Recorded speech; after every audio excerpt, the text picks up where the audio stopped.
All right, thanks, Dave. Good morning, everyone. As Dave said, we're going to talk about the purchasing decision path. It's an 11-step process.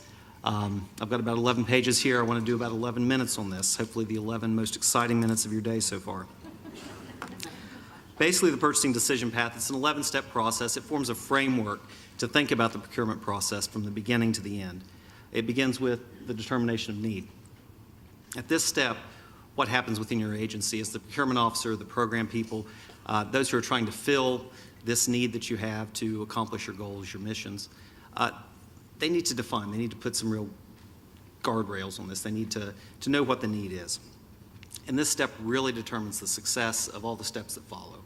Now, they're not going to write specifications at this point, not a full set, but they do need to be asking some questions. They're going to ask questions such as, are you looking for a product or a service? Maybe it's a mix of both.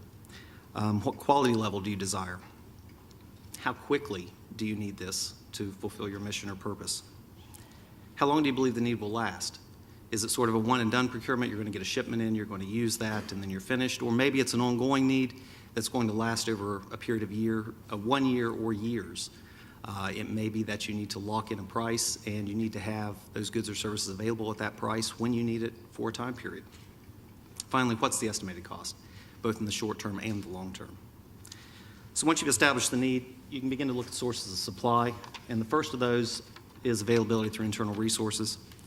And several sources of supply are mandated by law, and if you need certain goods or services, you have to use these sources. Correctional industries, they have a wide variety of things that state government uses. Document printing, signs, Dave mentioned some of this.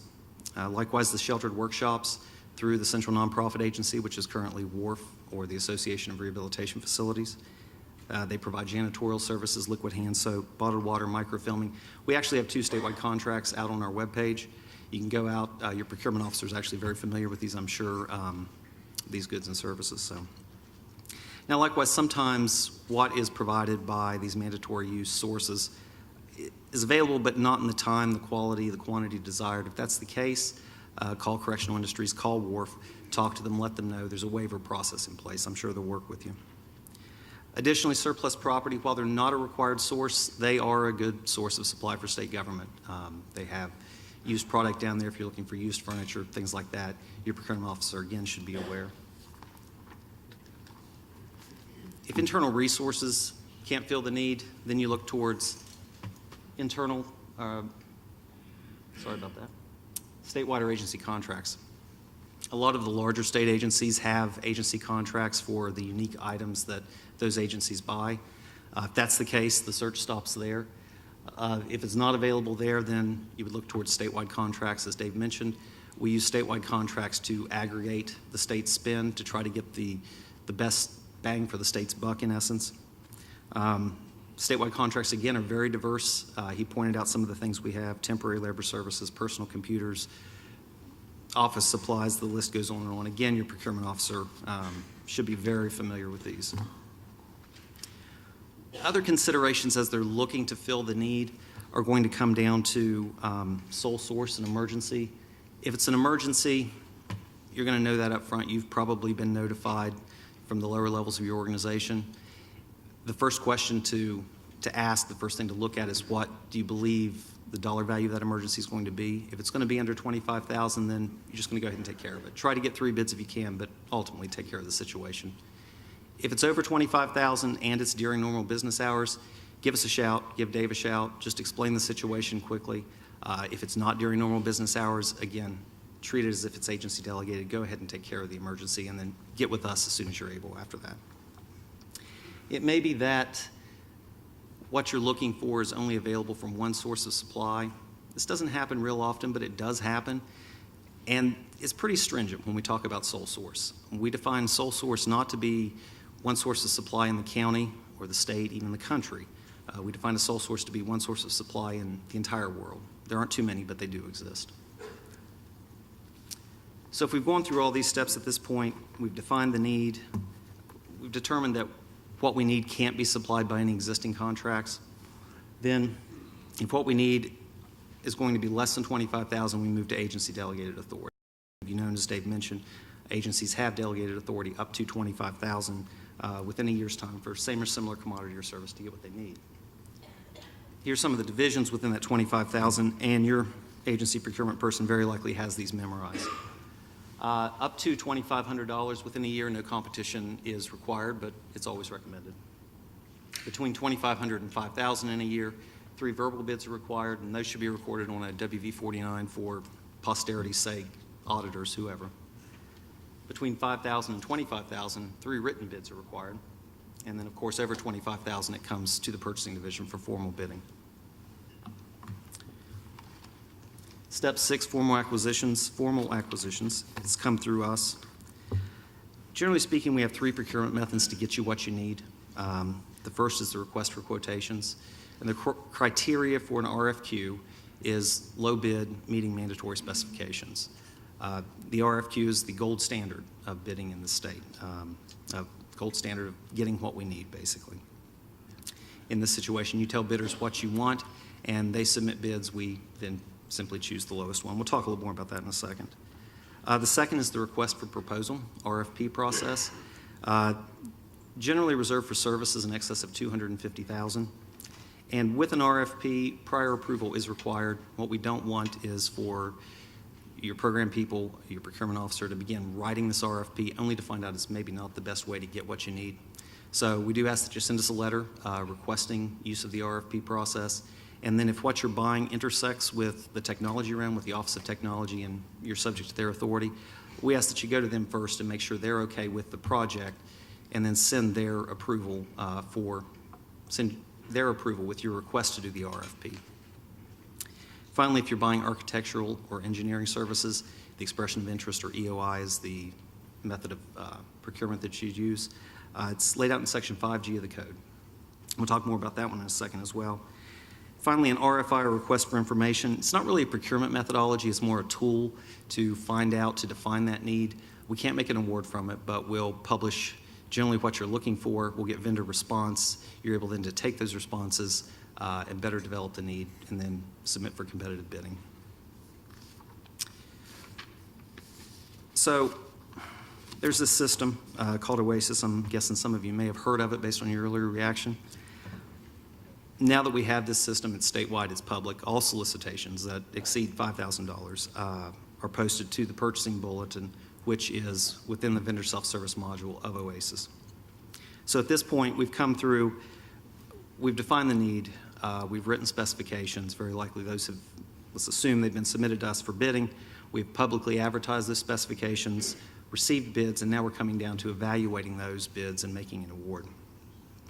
As we said, the criteria for an RFQ is the lowest bid meeting specifications. When you're talking to your procurement people, your program people, if they've put out a bid for a red widget, they'll sit down and look at all the bids we received, because we're looking for a recommendation from your agency.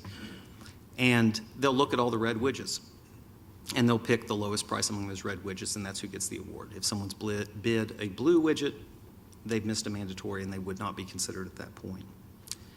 The RFP, or request for proposal, as we talked about before, is slightly different. It's awarded to the highest scoring bidder. Now, it's put out in 2 parts, technical and cost. The technical is very subjective. It's generally worth about 70% of the total score. And you'll have an evaluation committee that will evaluate that. They'll submit their scoring to us. We'll look at the scoring once we've approved. Then we'll open cost. The scores are combined.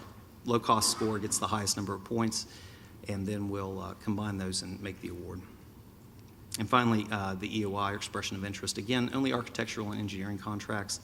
Generally with that, we advertise for proposers. They'll send those in. You'll have an evaluation committee in your agency. They'll look at those proposals, select the 3 best. At that point, they will interview them, talk to them. They'll score them, send the scoring to us. We'll evaluate that, send it back. When it's approved, at that point, then you can begin negotiations with the bidder of your choice. And that is a 100% subjective process. Purchase order encumbrance. At the end of the process, when we are at the end of the award process, this is the very last step. Basically, it's just to ensure that the agency has the money for the procurement. The takeaway in this is that, except in an emergency, the encumbrance date is the earliest date that any work can begin on the contract. Protest procedures, Dave spoke to these. The Code of State Rules includes provisions for vendors to submit two types of protests, protest of specifications and a protest of award. We actually kind of like protest of specifications. We would hope that all specifications are open and fair and transparent. In a lot of cases, they're not, and it's nobody's fault. We just none of us are experts at spec writing. We all try our best in the programs, procurement people. So when we get a protest of specifications that says, hey, look, there's an issue here we need to resolve. A lot of times it's one vendor who feels like maybe the specifications have hurt his chances at competition. Maybe he feels like they're written slanted towards one of his competitors. What happens when we get that? We'll review the protest. We'll then go back to your agency procurement officer. We'll discuss the issues. It may require a rewrite of the specifications. That doesn't happen too often. Generally, it's just a small modification, or maybe that no change is needed. Maybe there was just a misunderstanding on the part of the protester. The other type of protest is the protest of award, and that happens no later than 5 days. I don't know if I said this. The protest of specifications can only happen up to 5 days prior to bid opening. The protest of award, on the other hand, can only happen up to 5 days after the award of the bid. Pretty much the same thing. If somebody feels the award's been made unfairly or incorrectly, if we haven't awarded in the manner in which we said we would, they'll send us a protest letter. We'll review that. We'll talk to your agency, discuss the issues at hand. Again, try to get to a clean award as quickly as we can to get you what you need. Contract management. Contract management procedures are laid out in the Code of State Rules, and basically it's there to establish benchmarking for contracts. It's required, formal contract management is required for non-construction contracts in excess of $1 million. Generally, though, what's laid out in the code and the rule, it's a good way to think about the process, and your procurement individuals are probably already doing this. They're looking at benchmarks, they're looking at tie-off points within the contract, payment milestones, that sort of thing. And the last one is inspection. As Dave mentioned earlier, inspection really closes the loop that began with defining the need. It comes back around to look at those procurements, to make sure that everything is as it should be. What happens in that situation when we've chosen an agency for inspection, we'll pull the universe of transactions for that agency for a time period, generally 1 year. The inspector will go through those and we'll pick out a number of transactions, usually about 4%. We'll send a letter. We'll say, hey, we're coming to see you on this date. These are the transactions we'd like to look at. Have donuts and coffee ready if you would. I'm kidding, don't. Then on the date, the inspector is going to show up. He will sit down. He or she will look through the files. They'll talk to your people. Ask for additional documentation. Maybe try to fill in some of the blanks if there are any. Once the inspector's finished with field work, they'll sit down then and talk to a larger group, whoever you'd like there, and give them an idea of what they believe the report's going to look like. This is another chance to provide any kind of documentation to fill in any of those blanks. The inspector will then come back to the office. He or she will write the report, and we'll then send you a draft of the report so you can formally reply to that. And then the draft and your reply will make up the final report. So that's what I have. I went a little bit over 13 minutes here, not 11. I apologize for that. I'm going to turn it over to Diane Hawley-Brown, and she's going to speak to vendor registration. Thank you very much.